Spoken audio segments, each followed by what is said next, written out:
પશ્ચિમ બંગાળમાં ચૂંટણીના પરિણામો બાદ હિંસાનું તાંડવ અટકવાનું નામ નથી લઈ રહ્યું. લોકશાહીના પર્વ બાદ હવે બંગાળની ગલીઓમાં ડર અને દહેશતનો માહોલ છે.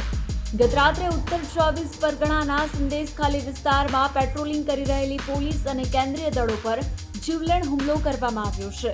તોફાની તત્વો દ્વારા કરવામાં આવેલા અંધાધૂંધ ગોળીબારમાં મહિલા પોલીસ અધિકારી સહિત અનેક સુરક્ષાકર્મીઓ ગંભીર રીતે ઘાયલ થયા છે.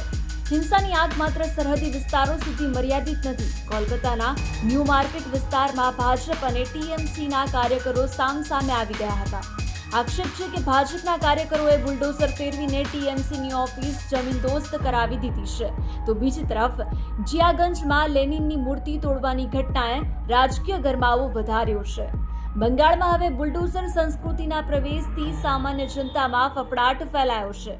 আমি সবাইকে আপিল করব কি আপনারা শান্তি ব্যবস্থা বুঝিয়ে রাখবেন এবং রিউমার মঙ্গিং হবে, বিভিন্ন রকম গল্প গুজব উঠবে, ওর উপরে কান দিবেন না. যদি কোনো সমস্যা হয় আপনি পুলিশকে যেরকম ভোটের দিন আমরা অনেক কল পেয়েছি ওই রকমই কল করবেন.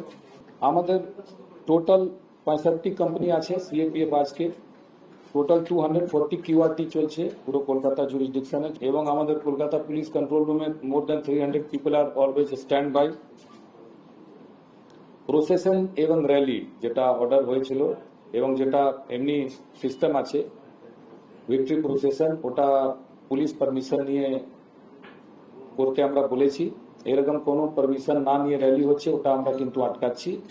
આ હિંસા વચ્ચે મુખ્યમંત્રી મમતા બેનર્જીએ સ્પષ્ટ કર્યું છે કે તેઓ રાજીનામું આપશે નહીં.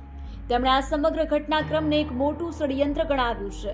જ્યારે ભાજપના નેતાઓ દાવો કરી રહ્યા છે કે બંગાળમાં હવે સુશાસન આવશે અને હિંસાઓનો અંત આવશે, પરંતુ વાસ્તવિકતા કંઈક અલગ જ ચિત્ર રજૂ કરી રહી છે. હાલ તો બંગાળમાં સીએપીએફની 65 કંપનીઓ અને 240 ક્વિક રિસ્પોન્સ ટીમ તૈનાત કરવામાં આવી છે. પોલીસ પેટ્રોલિંગ રૂમમાં 300થી વધુ જવાનો સ્ટેન્ડ બાય પર છે. સત્તા બદલાય કે ન બદલાય, પણ બંગાળની જનતા ક્યારે હિંસા મુક્ત થશે તે સૌથી મોટો પ્રશ્ન છે.